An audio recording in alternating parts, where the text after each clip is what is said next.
Quel est le but de votre séjour à Washington? Et je suis à Washington à l'invitation du Sénat pour participer à la prière nationale annuelle pour la paix. Et je me réjouis de la considération portée à African Crisis Group et la reconnaissance internationale de nos activités dans le domaine de la médiation, de la prévention et de la résolution des conflits. Quel enseignement tirez-vous de cette journée de prière?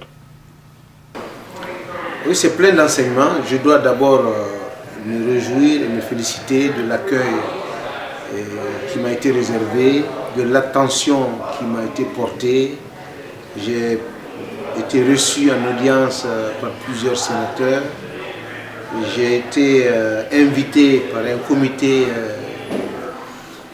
d'experts au Sénat à travailler, à échanger sur les questions de sécurité humanitaire en Afrique et des perspectives de résolution sur un certain nombre de foyers de tension en Afrique. Ceci dit, la prière nationale annuelle sur la paix revêt une signification particulière pour moi.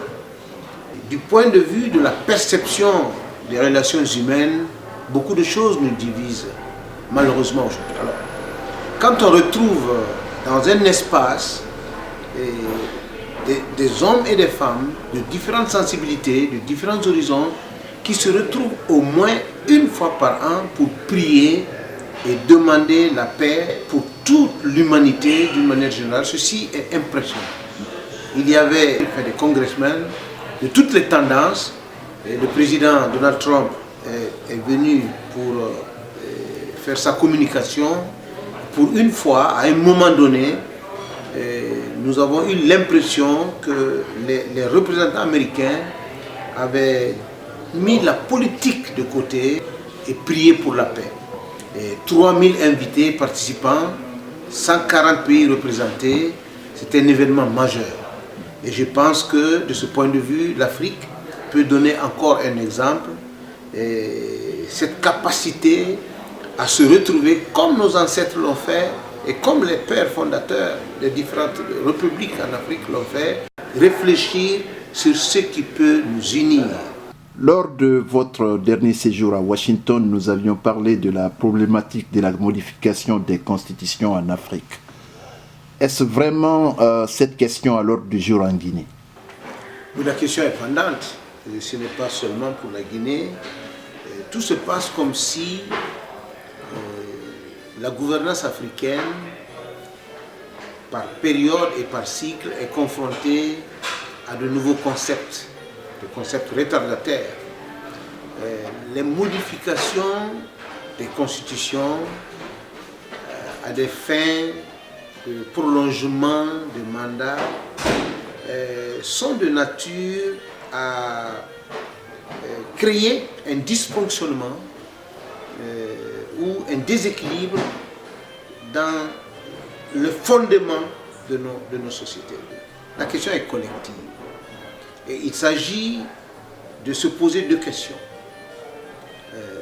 Quel est le mortel qui peut dire « j'ai fait tout ce que j'avais envie de faire » et qui peut dire « j'ai eu la satisfaction totale sur l'ensemble de mes rêves et j'ai achevé ».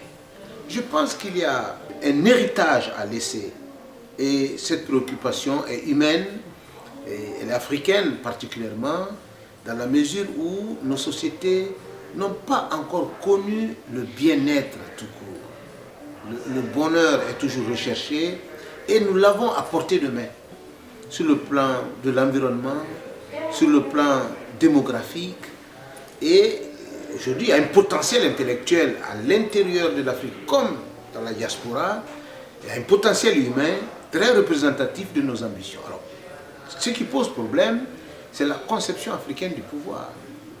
Est-ce que nous sommes capables de rassurer ceux qui ont exercé le pouvoir, quitte à les amener eux-mêmes à prendre la sage décision de dire je vous laisse continuer. Et je pense que le travail à faire, si modification il y a, c'est d'améliorer les conditions de vie et d'existence des anciens leaders, des anciens présidents. Et ceci serait de nature à rassurer les générations suivantes. Récemment, vous avez décidé de relancer l'ARENA, une formation politique que vous avez créée il y a environ 30 ans. Pouvez-vous me parler de votre plateforme? L'Alliance pour le renouveau national, s'il fallait lui donner un autre nom, nous on aurait dit le Parti de la réconciliation nationale. En termes de lutte contre la corruption des valeurs, l'appel est politique. Et en pareille circonstance, il est recommandé que la société civile évolue dans la société politique justement pour porter un autre langage, une autre façon de voir et de faire les choses. Alors, l'Alliance pour le renouveau national a pour vocation de pacifier les relations politiques, d'engager un autre discours politique basé sur l'entente et l'entente sur la vérité.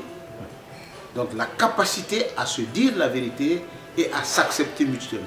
C'est dans ce cadre que nous évoluons. Nous sommes heureux de constater l'enthousiasme dans les adhésions, les manifestations de sympathie de la jeunesse guinéenne envers l'Alliance pour le renouveau national, parce que ce dont il est question, c'est le renouveau, c'est la refondation de l'État, c'est la prise en compte de l'école, et c'est la manifestation des intelligences pour la transmission du pouvoir à une nouvelle génération.